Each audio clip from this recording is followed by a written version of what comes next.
ভারত বিরোধিতা আর বাবার পরিচয়ের কারণে ৮ বছর আয়নাঘরে আটকে রাখা হয়েছিল, এমন দাবি করলেন সাবেক ব্রিগেডিয়ার জেনারেল আব্দুল্লাহিল আমান আজমি। এক সংবাদ সম্মেলনে তিনি দাবি করেন, এই সময় তার উপর প্রতিদিন নতুন কায়দায় অকথ্য নির্যাতন করা হয়েছে।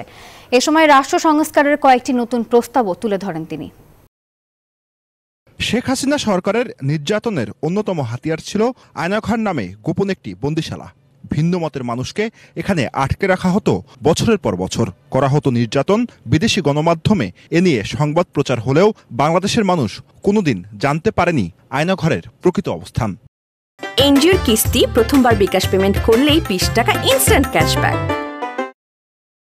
৫ আগস্ট শেখ হাসিনা সরকারের পতনের পর আয়নাঘর থেকে বের হয়ে আসেন একের পর এক বন্দী। এর মধ্যে অন্যতম জামায়াত ইসলামের প্রয়াত আমির গোলাম আজমের ছেলে সেনা কর্মকর্তা আব্দুল্লাহিল আমান আজমি জাতীয় প্রেস ক্লাবে গণমাধ্যমের সামনে তুলে ধরেন অকথ্য নির্যাতনের কথা। আর অপরাধ, আমি অধ্যাপক গোলাম আজমের ছেলে, এই কারণে তারা আমাকে নিয়ে বন্দী করে রেখেছে এবং এই ২৯,৭৯৪ ঘন্টার কাহিনী ২৯,৭৯৪ দিন বলে শেষ করা যাবে না।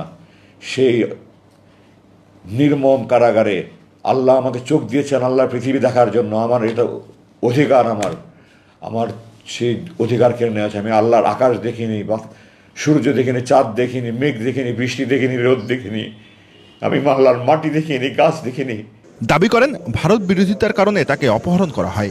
ভারতের প্রশাসনের লোক এই দেশে প্রশাসন চালাবে, এই দেশের প্রশাসনের শতকরা একজন লোকও মুক্তিযুদ্ধে যোগদান করেনি।